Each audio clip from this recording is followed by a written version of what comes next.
What's up, nerds? My name's Corey Bergeron. You're watching Corey Bergeron Recordings, and we're back with a brand new video. As you're probably aware, I've released a bunch of videos on this channel recently talking about my experience being a seller on Fiverr. I work on music for a living, and one of the key reasons why I believe Fiverr is so powerful is it allows you to connect with people all over the world who are interested in hiring you for what you do. It's a luxury that I've been able to live in a city with a very small music community for the past 10 years, making a living, mixing, and working on music. Now, you've heard me praise Fiverr enough, but the truth is, Fiverr isn't for everyone. I've had a number of talented friends give Fiverr a shot, and they've quickly decided that Fiverr is not for them. Being a seller on Fiverr is a lot of work, takes a lot of work to get the ball rolling, and then once you've done that work, it can be very overwhelming. So I have a friend named Robby. He's got a YouTube channel called Can't Afford to Record. He's a touring musician and artist who has transitioned into being a music producer and mixing engineer. From everything that I know about his situation, he would make the perfect candidate to be a successful seller on Fiverr, but he's given it a couple tries and he's decided it's not for him. So I invited him to the studio here so he can talk about what he does, how he finds clients, but most importantly, so he can tell us about his Fiverr experience. I'm Robby Miller, and I am probably a musician and guitarist first and foremost, and then mixing engineer and producer. So I've been doing music production for as long as I've basically had a laptop.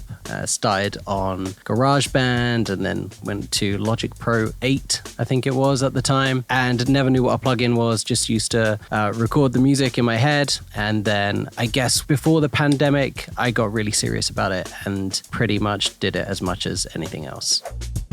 So the service that I offer the most is probably mixing, followed by producing, helping craft a song and putting a project together, and then session guitar work or whatever else I can play on an instrument.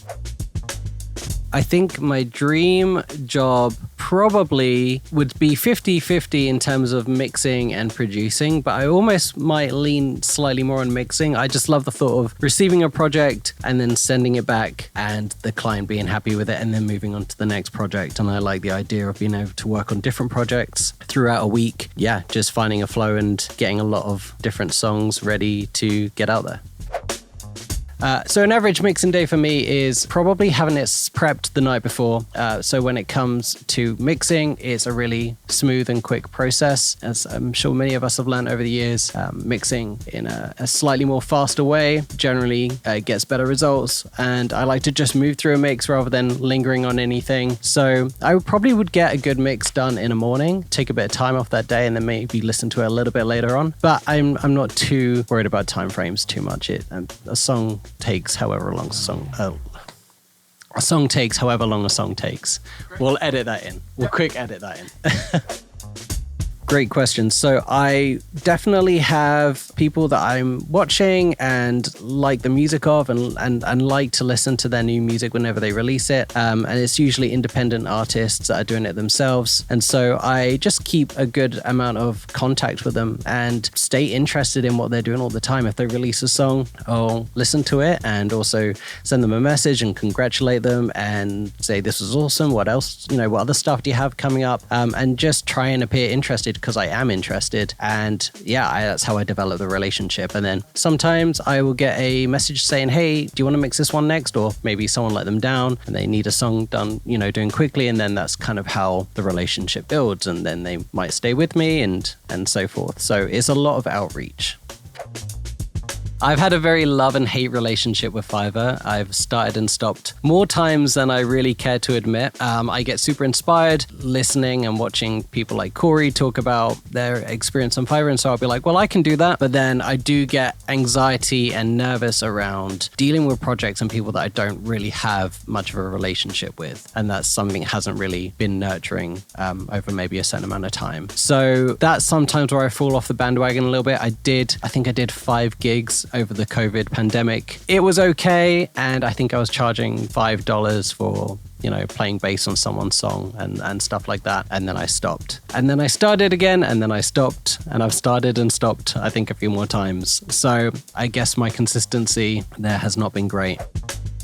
When I first started Fiverr, I put up gigs to play guitar and bass on people's songs, and I'm pretty sure I had an order come through the same day. This was at the time when there was a lot of uncertainty in the world and the pandemic was going on, and maybe people just were doing a lot of projects and wanted to be really creative. So perhaps that's the reason why I didn't have a problem getting any gigs, and I had gigs coming through. I don't know if that was something to do with the time of the world or where we were, a few years ago, but I'm also pretty confident in making good content, I think, for stuff that I deliver, so I can video edit as well, and making like a promo or a show reel or something, I'm quite happy to do. So I'm not too sure if that also made a difference, that when people visited my profile, they could see that they had something to see and I could prove what I was doing. So maybe that helped, or maybe I was just really lucky. I think what stresses me out the most, again, is that not knowing who's going to contact me and not knowing what the project's going to be, but they've paid for it and it's pretty much written in that I'm going to do it. So I guess the lack of control of what I take on is probably what stresses me out. But like with most things, I think when you get into it, a lot of the anxiety reduces and like, okay, this is a rock song. But I think the fact that could happen maybe 3 times a day or several times a week, I think could add to the stressful vibe that I get from it.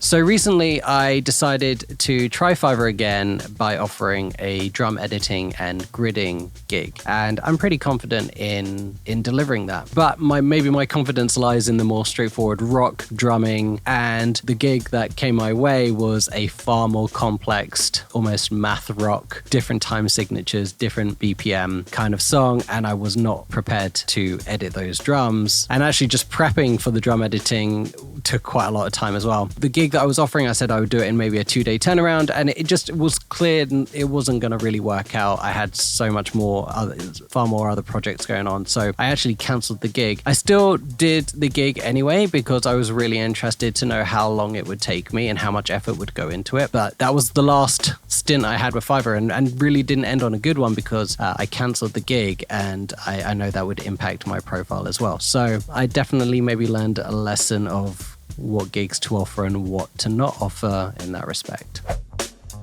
I am very open to trying Fiverr again, and I would love the guidance of Corey and Taylor through this, just to ask questions to, and maybe to reduce some anxiety that I have about it and actually really enjoy working on the platform and mixing awesome songs for people.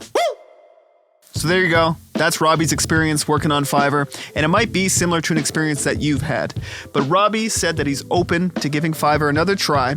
So we're going to make a video where we break down his profile and his gigs, and we're going to see if we can optimize them to attract the right type of clients that he would want to be working with. The reality is that Fiverr is a lot of work. It can be overwhelming. You can be working on projects that you may not necessarily want to be working on, and from time to time you have to deal with someone that is being unreasonable. I think a takeaway from this video that is noteworthy is, in my experience on Fiverr, I've essentially done everything in my power to be a slave to the algorithm, to optimize the algorithm, to attract as many potential buyers to my profile.